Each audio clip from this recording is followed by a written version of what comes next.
안녕하세요. 오늘은 2022년 9월 27일 화요일이고요. 10월 주가 증시 전망, 시장은 반등을 위한 몸부림 중이라는 제목으로 오늘 시황 방송을 시작하겠습니다. 네, 오늘 드디어 코스피랑 코스닥이 드디어 빨간불을 보였습니다. 코스피가 2223포인트, 코스닥이 700포인트 탈환에는 실패했지만 698포인트로 오늘 각각 이제 상승하는 모습을 보여줬습니다. 그동안 정말 좀 힘들었는데 양대 시장이 강보한 마감하는 모습을 보여줬고요.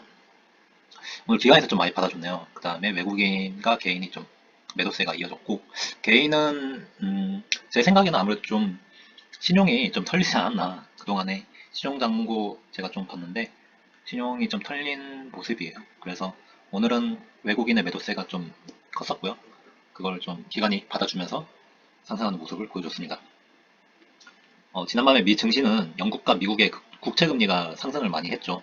지난밤에 미 증시는 영국과 미국의 국채금리 상승, 그 다음에 영국발 경기 침체 우려로 다우랑 S&P 500이 연중 최저치를 기록했다고 합니다. 지금 영국에서는 나름대로 이제 감세 정책이라든지 경기 또 부양 정책을 또 펼치는 모습이에요. 그래서 또 뜯어보면 또 나름 합리적이다라고 하더라고요. 그래서 그 여파로 인해서 파운드화가 급락을 했는데 영국에서는 좀 유동성을 풀겠다 그 얘기를 하고 있죠. 그래서 아니 안 그래도 지금 달러화가 강세를 지속해 나가고 있는데 영국에서는 지금 혼자 왜 저러고 있냐 그런 얘기가 많이 나왔었고, 그래서 파운드화 급락, 그 다음에 경기 침체 오는 거 아니냐 그런 이유들로 인해서 복합적인 이유들이 이제 섞이면서 미 증시는 지난밤에는 정말 연중 최저치 기록했습니다. 그리고 영국을 시작으로 해서 글로벌 금융 위기가 오는 거 아니냐, 그리고 위안화랑 엔화까지 이제 같이 급락하면서 아시아는 금리보다는 이제 환율 이슈가 더 크다고 합니다. 그래서 아시아는 외환위기 공포감이 또 확산되는 모습이었죠. 여러모로 지난밤에는 굉장히 악재, 여러 가지 좀 안 좋은 뉴스들이 좀 경제 뉴스를 좀 장악하는 모습이었고, 시장 자체에 좀 공포감이 많이 확산되는 모습이었습니다. 국내 증시는 오늘 드디어 원달러 환율이 10원 가까이 하락을 했습니다. 장중에 2200이 좀 무너졌죠. 정말 가슴이 아팠는데 다행히 오후 들어서 낙폭을 좀 회복한 모습이었습니다. 마감 전에 좀 소폭 상승하면서 장 초반에 그 양봉 모였던 모습을 좀 회복한 모습이었습니다. 장 초반에 그 지수를 조금 회복하는 모습이었죠. 그래서 다행히 오늘은 강보학 마감하는 모습이었고요. 그리고 기대 인플레이션 수치가 나왔는데 하락하는 수치로 발표가 됐습니다. 7월 4.7포인트, 그 다음에 8월 4.3, 그 다음에 9월 4.2. 그리고 이창용 하는 총재가 물가 정점은 10월을 예상하고 있다고 합니다. 그래서 어, 이번 달도 마찬가지겠지만 10월 달에 물가 피크를 찍지 않을까라고 발언을 했었고, 그리고 한미 통화 스와프 관련해서 국민적으로 좀 관심이 많은 이슈인데 미 연준하고 의견을 교환 중이다 정도로 이렇게 일축을 했다고 합니다. 그래서 한미 통화 스와프가 발언 뉘앙스를 보면 당장에 뭐 이뤄질 것 같지는 않아요. 근데 관련해서 뭐 면밀히 검토하고 있다고 하는데 그 조건들이 있다고 합니다. 뭐 통화 스와프를 맺기 위한 여러 가지 조건들이 있을 건데 아직은 그 조건들에 충족하지 않지 않을까. 그래서 아직은 좀 시기상조라고 판단하고 있는 것 같고요. 그리고 국내의 연말 기준금리는 2.75에서 3% 정도 언급을 했다고 합니다. 아직 상승폭이 좀 남아있죠. 그래서 국내 증시는 미국에 비해서는 좀 낮긴 한데 그래도 아직은 상승할 여력이 남아있다 라고 보시면 될 것 같고요. 그리고 이거는 제가 코스피 주봉 차트를 좀 가져와 봤는데요. 코스피가 그 지난밤에 급락을 하면서 드디어 2210포인트 2210포인트 라인으로 지금 떨어진 모습이죠. 그래서 오늘 다행히 2220포인트로 간신히 좀 소폭 상승을 하긴 했는데 제가 봤을 때는 지금 단기적인 악재들이 어느 정도 다 반영이 됐다고 좀 보여지고 있어요. 그래서 여기 추세선을 조금 이렇게 보면 거의 바닥이지 않나. 추세선의 바닥. 그리고 지금 2020년도 박스권 라인으로 이미 근접했기 때문에 코스피는 이제 더 떨어질 여력이 있을까라는 좀 생각이 들긴 하는데, 만약에 떨어진다면 2030포인트까지는 뭐 열어둬야 되지 않을까라고 좀 생각이 들고요. 그리고 요즘에는 뭐 상승하는 종목들이 거의 없죠. 하지만 이제 급등하는 종목들을 좀 보면 되게 단기적인 이슈에 따라서 급등하는 모습을 계속 보여주고 있어요. 그래서 이 기업이 정말 뭐 실적이 좋고, 그 다음에 모멘텀이 있고, 뭐 내년에 좀 더 좋아질 거다라는 기대감보다는 정말 단기 이슈, 단기적인 재료에 의해서 급등했다가 또 떨어졌다가 하는 종목들이 많이 보이고 있죠.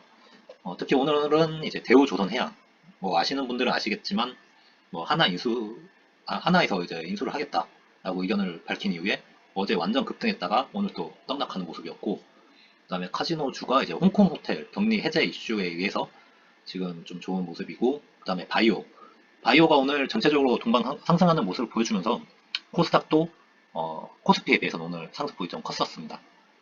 그래서 바이오 같은 경우에는 항상 이렇게 증시가 안 좋을 때 그 임상 이슈가 좀 크게 부각되는 것 같아요. 하지만 제 생각은 절대 따라가지 않는다. 이런 종목들은 미리 진작에 뉴스를 알고 있고 이슈를 좀 알고 있으면 뭐 가지고 있겠지만은 일개 개미인 저로서는 이런 뉴스들 하나하나 다 알지는 못하고 그 정보를 따라갈 수가 없죠. 그래서 미리 갖고 있다면 모르겠는데 만약에 그게 아니라면 절대 저는 따라가지 않고요. 그래서 어떻게 해야 될까? 오늘 약간 소폭 상승하는 모습을 보여주면서 많은 고민을 해봤는데 일단은 보수적인 스탠스는 계속해서 유지하는 게 맞다라는 게 제 의견이고요. 아까 앞서 말씀드렸듯이 증시는 국내 증시는 2030포인트까지는 좀 열어두고 생각을 해봐야 된다. 정말 최악의 수죠. 2030포인트, 2000포인트까지 뭐 언급하는 전문가 분들도 많이 계시고 몇몇 전문가들이 2000, 뭐 30, 50 이렇게 언급하는 분들이 있는데 이 식살이 하방에 대해서는 뭐 방송이나 이런 데서 밝히지는 못하죠. 왜냐하면 한번 그렇게 의견 줬다가 완전 악플 받거든요. 근데 뭐 저 같은 경우에는 그런 의견들을 다 종합해서 제 스스로 그냥 생각하고 어떻게 할지 그냥 의견을 드리는 거기 때문에 제가 봤을 때는 2030포인트는 조만간 2100, 뭐 2000포인트 근접하지 않을까. 근데 단기적으로는 정말 단기적으로 봤을 때는 상승은 좀 남아있다. 지금 마냥 이렇게 흘러내리지는 않을 것 같다. 라는 생각이 있는 게 오늘 영국 파운드와 반등에 의해서 장막판 정말 끌어올리는 모습이었죠. 그래서 시장은 항상 지금 많이 흘러내렸기 때문에 단기적인 악재들은 어느 정도 좀 소화가 됐고 그 다음에 상승을 위한 트리거를 되게 찾는 모습이에요. 그래서 파운드가 좀 좋았다고 이렇게 계속 급락하다가 이렇게 말아 올렸죠. 2시 이후에. 그래서 어, 이렇게 저는 이제 왠지 오늘 그냥 느낌상 올릴 것 같았는데 역시 그 이슈가 있더라고요. 파운드가 반등에 의한 이슈로 2시 이후에 강보합하는 모습이었고 그 다음에 증시 주변 자금을 좀 보면 어느 정도 좀 신용잔고 같은 경우에는 좀 하락하는 모습이죠. 그래서 이 표는 9월 23일자 기준이라서 어제와 오늘 잔고 내용은 이제 반영은 안 되어 있는데 아마 이렇게 이렇게 하락하는 와중에서 신용잔고 많이 줄어들지 않았을까. 반대매매 나왔겠죠, 당연히. 그래서 이런 신용잔고가 좀 털려야지, 좀 안타까운 얘기지만 신용잔고가 털려야지 국내 증시는 좀 반등한다. 그래서 안타깝지만 신용잔고가 좀 더 털려야 될 것 같고 지금 그런 추세로 보여지고 있고 그래서 단기적으로는 조금 상승할 수 있다. 아주 단기적으로, 초단기적으로는 상승할 수 있다. 우리는 이런 뭐 대구 조선해양 뭐 가지고 계신 분들 축하드리고요. 하지만 뭐 따라가지 말고 뭐 바이오주 마찬가지입니다. 가지고 있으면 오케이, 땡큐. 안 가지고 있으면 안 따라갈래. 이런 자세가 좀 필요할 것 같고 대신에 실적에 대해서 좀 집중해보자. 3분기 실적이 나오겠죠. 이제 3분기 실적이 나오는데 3분기 실적 다들 안 좋을 거라고 다들 예상하고 있어요. 그래서 주가는 이렇게 빠진 거죠. 안 좋겠지. 하지만 그 안 좋다는 수치가 전망치에 부합하느냐가 중요하겠죠. 전망치가 이렇게 나빴는데 어느 정도 선방했네. 이러면 어느 정도 그 종목은 또 반등할 여지가 남아 있어요. 항상 그래갖고요. 그래서 기업 실적이 중요할 것 같고 정말 우리가 정말 머리 아팠던 이슈들 이제 더 이상 안 나오기를 좀 바라야죠. 예를 들면 FOMC 관련 악재는 이제 안 나오죠. 10월 달은 없기 때문에 11월, 12월 달을 봐야 되겠지만은 11월, 12월 달 금리 올릴 거라는 거 다 알고 있죠. 당연히 올리겠지. 4점 몇 프로 이렇게 다 4.5%까지 계속 연준 의원들은 매파적인 발언 이어가고 있고, 오케이, 뭐 금리 올리겠지. 다 반영되어 있습니다, 증시는. 그리고 푸틴 아저씨가 뭐 핵 관련된 뭐 그런 언급들 더 이제 언급하면 안 되겠죠. 그래, 너희들 전쟁하고 있는 거 알겠어. 근데 더 이상 이제 뭐 쓸데없는 소리 하지 마. 이 정도면 될 것 같고요. 그 다음에 영국이 뻘짓을 좀 안 했으면 좋겠어요. 뭐 영국이 갑자기 이 와중에 파운드를 급락시킨다고, 유동성을 푼다고? 아, 알겠어. 너희들 국내 사정 알겠는데 이제 알겠어. 이제 더 얘기하지 마. 이 정도가 되면 좋을 것 같아요. 그래서 10월에는 기업 실적 좀 주목해보자. 다행히 장 마감 후에 오늘 선물 지수가 좀 제가 체크해 보니까 다 1%대 이상 되게 좋은 모습인데, 이게 만약에 유지된다면 오늘 미증시는 그리 나쁘지 않을 것 같다는 생각이 들고요. 그래서 음, 오늘 밤 계속 고비를 넘기면 내일은 상승하겠죠. 코스피.